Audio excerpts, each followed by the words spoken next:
Welcome back. Thank you for tuning in again, guys. I really appreciate your support. If you're new to the channel, please hit that subscribe button. And for those who return in, thank you for tuning in again. I'm hoping that these videos are helpful and that you're managing to have some success in your saves. Please let me know how you're getting on. But we've run a few simulations throughout the week, and this one performed the best, so I thought I'd put this out for you guys. Let me know what you think. We ran 5 saves with Manchester City, RC Lens, Seville, Sporting, and Ludogorets in the Bulgarian league.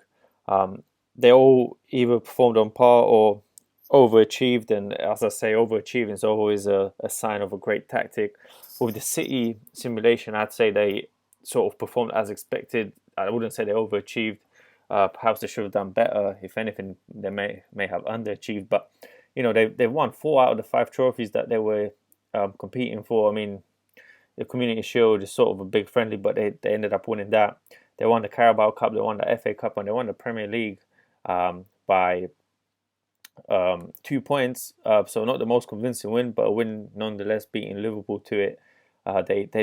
Both teams always go for it in all simulations we run.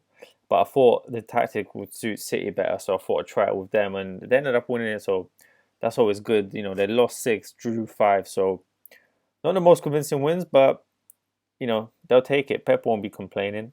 So in terms of how the data hub is looking, 2.68 goals per game scored. So not too bad. Almost 3 goals. 0.87 conceded.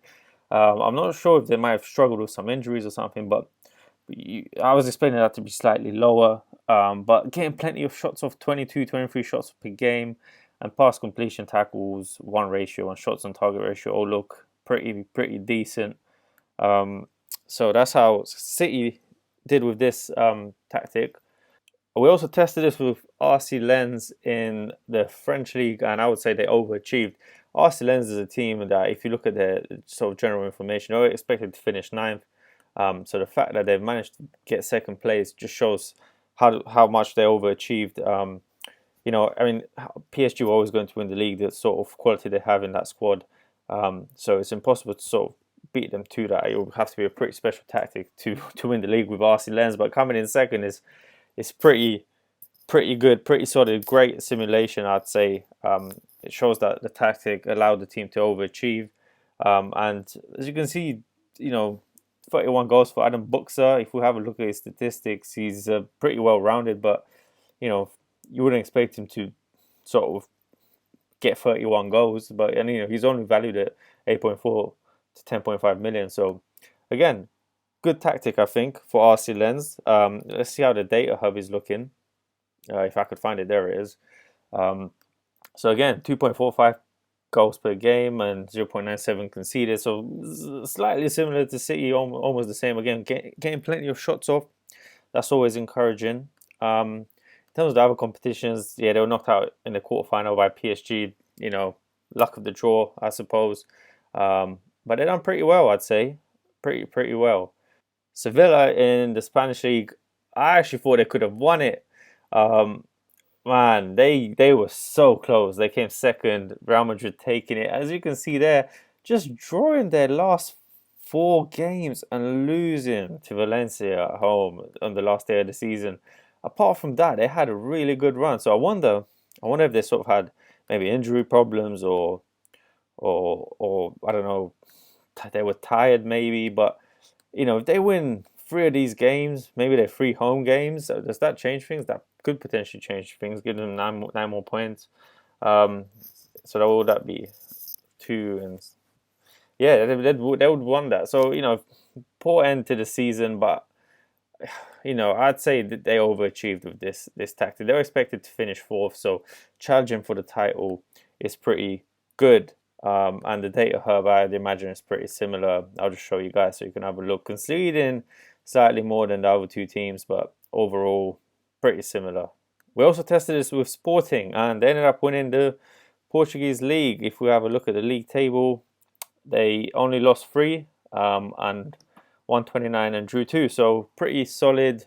They took the league title home. They were predicted to finish 3rd, so slight overachievement there. I think that's really encouraging. Again, how did they do in the other competitions? So Knocked out of the quarterfinal by Liverpool in the Champions League.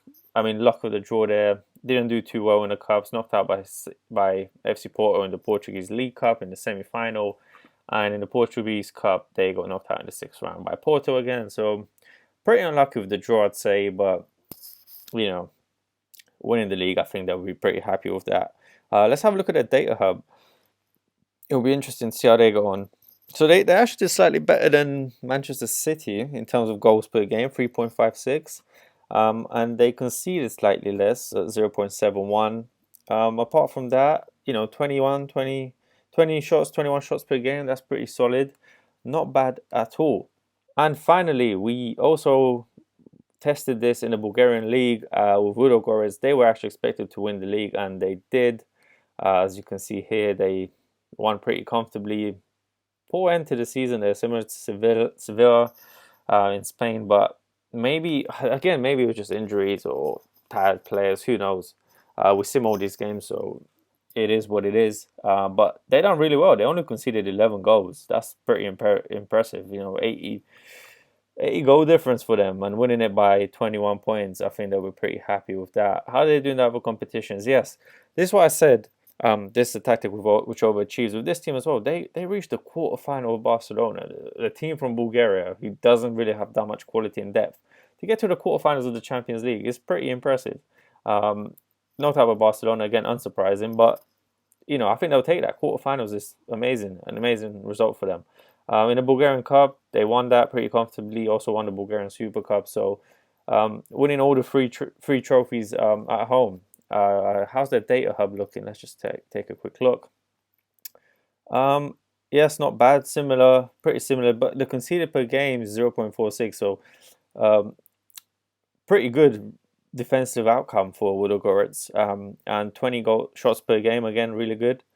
I think general performance sort of data stats for all 5 simulations have been pretty similar, with a few variations here and there. But anyway, the part you've all been waiting for. This is how the tactic looks. It's a 4-3-2-1 or 4-3-3, however you want to call it, formation, and we have a sweeper keeper on support with take more risks instructions, 2 wing backs on attack with take more risks, cross more often, cross aim center, stay wide, run wide with the ball, cross from byline, get further forward, and it's the same on the other side, just showing you for comparison. We have 2 ball playing defenders. And they're both on dribble more, shoot less often, take more risks, and hold position. So ball playing defenders on defend. We have a deep lane playmaker on defend, on shoot less often, dribble less often, hold position.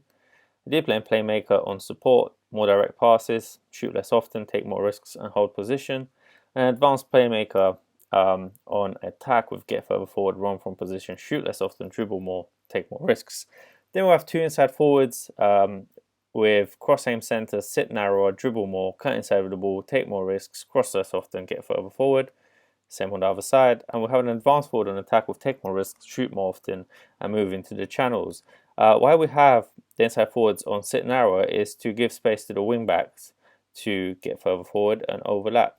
As you can see, run wide with the ball, get further forward are some of the instructions, and cross more often, cross from byline. So yeah, that's why we set this up the way that we did. In terms of how we set up in possession, in transition, out of possession, this is how we look. So in possession, we want attacking width to be narrow. You want your approach play, you want to underlap on the left, underlap on the right. Focus play through the middle, play out defense. In the final third, you want to work the ball into the box and be more expressive. And with the passing directness, you want it to be shorter and the tempo slightly higher. In transition, you want to counter press, counter, distribute to fullbacks and centre backs, and take short kicks. And out of possession, you want to have a high press, line of engagement, and a much higher defensive line, with prevent short keeper distribution on and trigger press much more often, and defensive line step up more. And mentality positive. This is a tactic where you control a lot of the possession and you want to attack. So, put your mentality on positive. But if you're maybe trying this with sort of a team that's expected to finish mid-table well, RC Lens were expected to finish mid-table, but maybe into going into games against big oppositions, you could probably put this on balanced just to leave you less exposed at the back. But see how it feels, see how it does for you, and let me know how you get on, guys. Again, we've just simulated this. We haven't done any transfers. We haven't set up set pieces. It's just been straight simulation. I think this tactic's overachieved, so I think it could be one that works out pretty well. But again, thank you for tuning in. If you enjoyed this, if this video helps you, please hit the like button, leave a comment, hit the subscribe button too. I really appreciate that. We're trying to get to 100 subscribers right now, so every single one of you counts.